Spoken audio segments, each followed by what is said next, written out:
শুভ সকাল প্রিয় দর্শক। একুশে টেলিভিশনের প্রভাতী আয়োজন একুশের সকাল অনুষ্ঠানে আপনাদের সবাইকে স্বাগত জানাই। আমি জোনাকি জ্যোতি। প্রিয় দর্শক, রংধনু যেমন বিভিন্ন 7টি রঙে রঙিন, আমাদের জীবনও তেমনি নানা বর্ণে বর্ণিল। মানুষের জীবনের প্রতিটি পরিবর্তনই হোক সুখ ও আনন্দময়, সেই প্রত্যাশা নিয়ে সবাইকে আমন্ত্রণ জানাই একুশের সকালের আজকের আয়োজনে। আজ একুশের সকাল অনুষ্ঠানের বিভিন্ন অংশে থাকছে আজ ও আগামীকালের আবহাওয়ার খবর, আমাদের উদ্ভিদ আমাদের পরিবেশ, ঝটপট রেসিপি, ঘরের খাবার, মজার খাবার, অন্যান্য খবর, ছুটির দিনে ঘুরে আসি এবং থাকছে প্রিয় শিল্পীর একটি মিউজিক ভিডিও। শুরুতেই আজ ও আগামীকালের আবহাওয়ার খবর। আজ শুক্রবার 27শে অগ্রহায়ণ 1431 বঙ্গাব্দ, 3রা ডিসেম্বর 2024 খ্রিস্টাব্দ, 10ই জামাদিউসানি 1446 হিজরি হেমন্তকাল। আজকে সূর্যাস্ত সন্ধ্যা 5টা 13 মিনিটে এবং আগামীকাল সূর্যোদয় সকাল 6টা 32 মিনিটে। সকালে শিশির ভেজা ঘাস আর হালকা কুয়াশায় প্রকৃতিতে বেজে ওঠে শীতের আগমনী বার্তা। মাঠের পাকা সোনালি ধান, কৃষকের ধান ঘরে তোলার দৃশ্য, কৃষক কৃষাণীর আনন্দ, সবই শীতের রূপের অনুষঙ্গ। বৈচিত্র্য রূপের সাহায্যে প্রকৃতিতে বিরাজ করে। শীতের শুরুর দিকে এক অনুভূতি আর শেষে অন্য। ভোরের আকাশে হালকা কুয়াশা, শিশিরে ভেজা মাঠঘাট, তারপর ক্রমেই ধরণী উত্তপ্ত হতে থাকে। সৌন্দর্য এবং বৈশিষ্ট্য লালিমায় বাংলার ঋতু। ঋতু বদলের সঙ্গে সঙ্গে বদলায় বাংলার প্রকৃতি ও জীবন। সকল ঋতুর সঙ্গে জড়িয়ে থাকে মানুষের হাসি ও কান্না।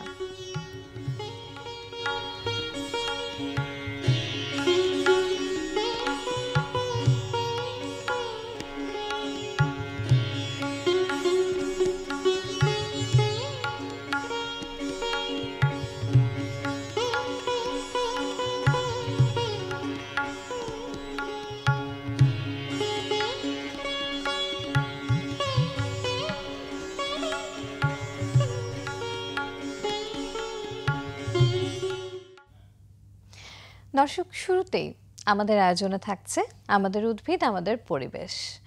প্রকৃতির ভীষণ গুরুত্বপূর্ণ একটি উপাদান উদ্ভিদ। মানুষ বেঁচে থাকার জন্য উদ্ভিদ থেকে যেমন অক্সিজেন গ্রহণ করে, তেমনি উদ্ভিদও মানুষ থেকে কার্বন ডাই অক্সাইড গ্রহণ করে। প্রতিটি উদ্ভিদের আলাদা কিছু গুণাগুণ রয়েছে যা মানুষের জীবন ধারণে ভীষণ গুরুত্বপূর্ণ। প্রিয় দর্শক, এমনই কিছু উদ্ভিদের বৈশিষ্ট্য নিয়েই সাজানো হয়েছে আমাদের উদ্ভিদ আমাদের পরিবেশ। দর্শক, আজকে আমরা আপনাদের জানাবো চা এর কিছু গুণাগুণ সম্পর্কে। চা প্রায় 2737 খ্রিস্টপূর্বাব্দের আগের কথা। তখন চীনের সম্রাট শেন-নাং একদিন বিশ্রাম নেওয়ার সময় সম্রাটের জন্য একটি পাত্রে পানি গরম করা হচ্ছিল। পাশের গাছটা থেকে হাওয়ায় উড়ে কিছু পাতা এসে ওই ফুটন্ত পানিতে পড়তে দেখেন তিনি। আর কি আশ্চর্য, পানির রং তক্ষুনি বাদামি রং ধারণ করে। ব্যাপারটা দেখে খুব মজাদার মনে হলো তার। কৌতূহল মেটাতে তিনি এর কিছুটা পান করে বেশ চনমনে বোধ করলেন। সেই থেকে চা পানের রেয়াজ ছড়িয়ে পড়ে গোটা চীনে, আর সেখান থেকেই পুরো বিশ্বে চায়ের উদ্ভব নিয়ে এই লোককাহিনীর খ্যাতি বিশ্বব্যাপী। 1793 সালে আপজন প্রকাশিত ইংরেজি বাংলা অভিধানে চা শব্দটির দেখা মেলে, আছে চা পানি শব্দটিও। এমনকি এই দশকের সাহিত্যেও চায়ের প্রসঙ্গ উঠে এসেছে। জাতিসংঘের খাদ্য ও কৃষি সংস্থা FAO এর মতে পানির পরে বিশ্বে সবচেয়ে বেশি পান করা তরল পদার্থ হলো চা।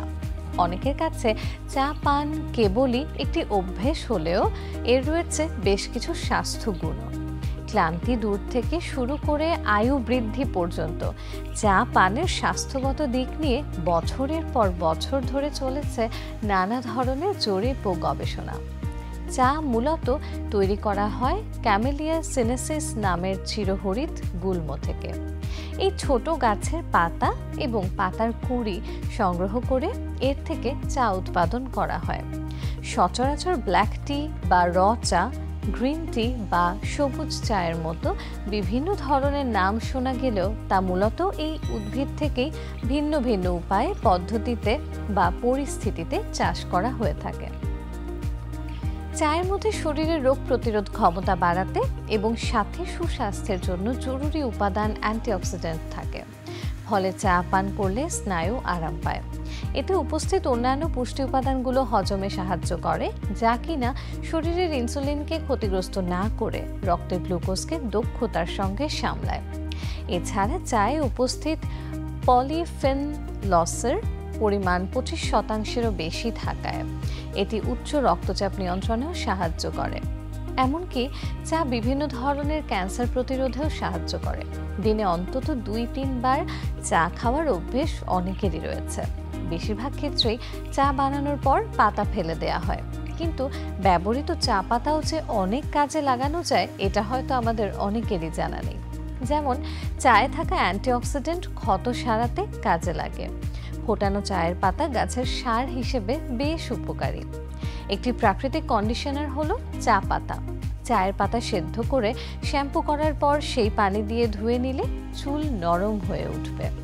অনেকেরই জুতা থেকে দুর্গন্ধ বের হয়।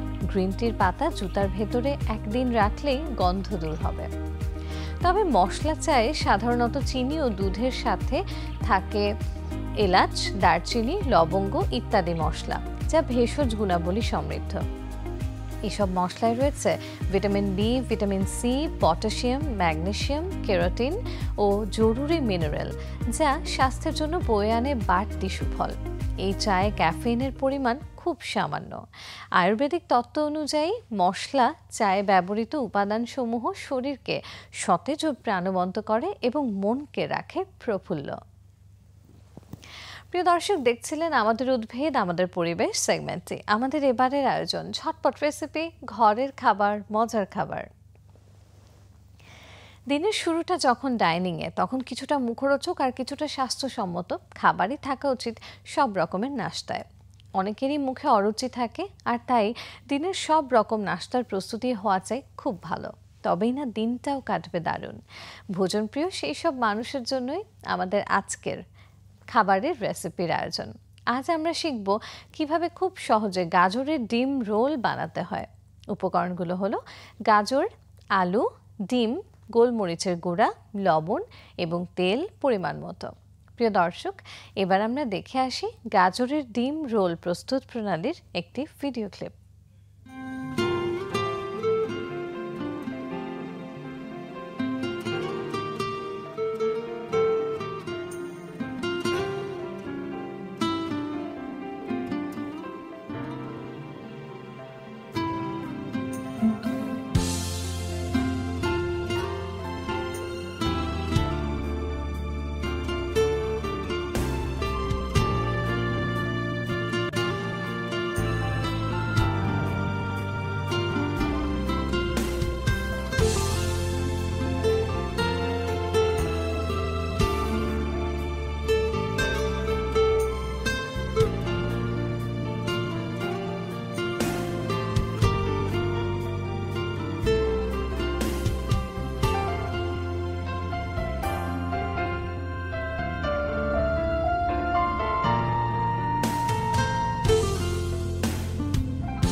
প্রিয় দর্শক, দেখছিলেন ঝটপট রেসিপি, ঘরের খাবার, মজার খাবার সেগমেন্টে।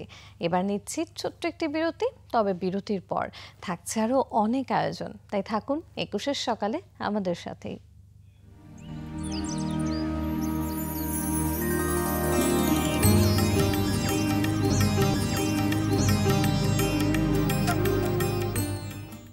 প্রিয় দর্শক, বিরতির পর আবারও স্বাগত জানাচ্ছি ২১ সকালের আজকের আয়োজনে। আমাদের এবারের আয়োজন অন্যান্য খবর। আমাদের জনপদের ইতিহাস ও ঐতিহ্যের কথা বিবেচনায় রেখে সাজানো হয়েছে আজকের অন্যান্য খবর সেগমেন্টটি। হাজার বছরের এই জনপদে প্রতিনিয়তই ঘটে যায় আমাদের ঐতিহ্যবাহী নানা রকম ক্রিয়াকর্ম, কিন্তু দৈনন্দিন ব্যস্ততার জন্য আমরা তার কতটুকুই বা খোঁজ রাখতে পারি। অথচ আমাদের নিজস্ব ঐতিহ্যের একটুখানি খবরাখবরই যেন আমাদের জীবন করে দিতে পারে আরও উপভোগ্য। আর তাই দৈনন্দিন ক্লিশে ও ব্যস্ত জীবনের মাঝে জীবনকে আরও উপভোগ্য করতেই আমাদের এই আয়োজন। বাউল শব্দটা শুনলেই প্রথমেই যার নাম মনে পড়ে সে অন্য আর কেউ নন, ফকির লালন শাহ। অনেকের কাছে তিনি লালন সাঁইজি, মহাত্মা লালন নামেও যার পরিচিতি বিশ্বব্যাপী। বাউল লালন শাহের স্মরণে তার শিষ্যরা ও দেশ বিদেশের বাউল কুল গানের আসরের আয়োজন করেন তার আখড়ায়, যা লালন মেলা নামে জনপ্রিয়।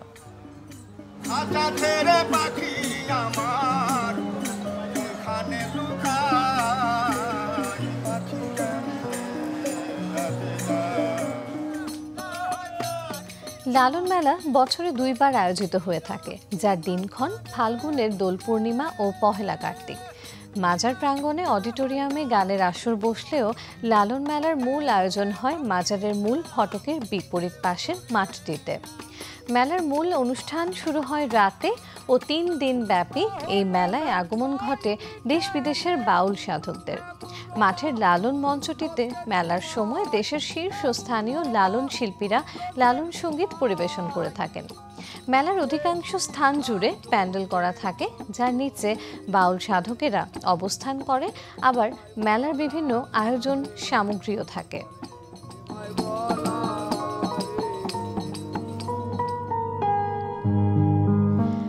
মাঠের পেছনেই আছে বিশাল দিঘি। নিরিবিলি বসে দিঘির শান্ত জলে সময় কাটাতে পারেন আর ভাবতে পারেন শতবর্ষ আগের কোনো এক বাউলের কথা, যার স্মরণে আজও এত আয়োজন। মেলায় গ্রাম বাংলার ঐতিহ্যবাহী বায়োস্কোপ, নাগরদোলা, নৌকার আনন্দ উপভোগ করতে পারবেন। এছাড়াও বিভিন্ন খাদ্যদ্রব্য পাবেন। এর মধ্যে কুষ্টিয়ার বিখ্যাত কুলফি, তিলের খাজা খেতে পারেন এবং তিলের খাজা নিয়ে যেতে পারেন পরিবারের জন্যেও।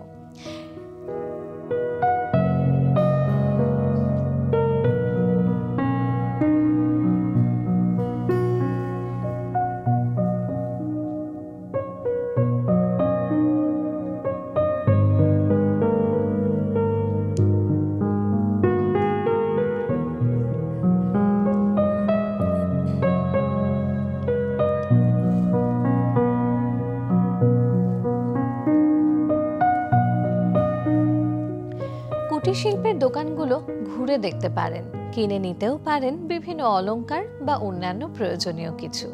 কুটির শিল্পের দোকানগুলো মেলা বাদেও বছরের অন্য সময়গুলোতেও থাকে, তবে মেলার সময়গুলোতে ভিড় হয় প্রচণ্ড।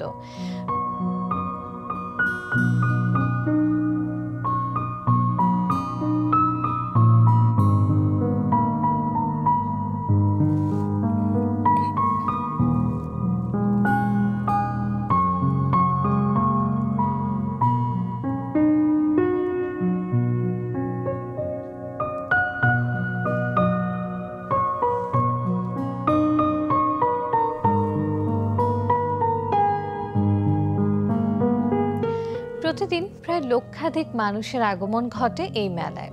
তবে মেলার আমেজ উপভোগ করতে চাইলে মেলার সময় যেতে পারেন, আর নইলে মেলা ব্যতীত অন্য সময় গেলে নিরিবিলি ঘুরেও অডিটোরিয়ামের গানের আসর উপভোগ করতে পারেন।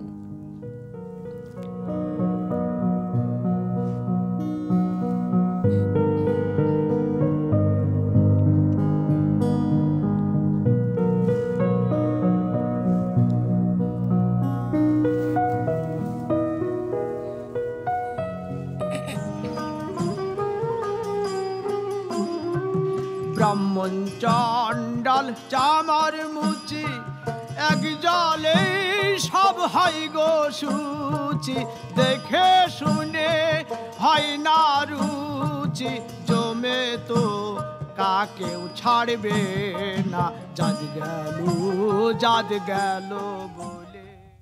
প্রিয় দর্শক, অন্যান্য খবর সেগমেন্টের সাহায্যে আমরা তো ঘুরে এলাম লালন সাইজির আখড়া থেকে। এবার নিচ্ছি ছোট্ট একটি বিরতি, তবে কোথাও যাবে না, কারণ ফিরছে জানেন কি এবং প্রিয় শিল্পীর একটি মিউজিক ভিডিও নিয়ে। তাই থাকুন ২১ সকালের সাথেই।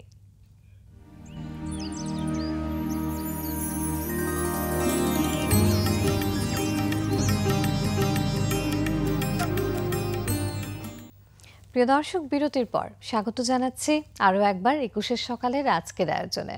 আমাদের এবারের আয়োজন ছুটির দিনে ঘুরে আসি।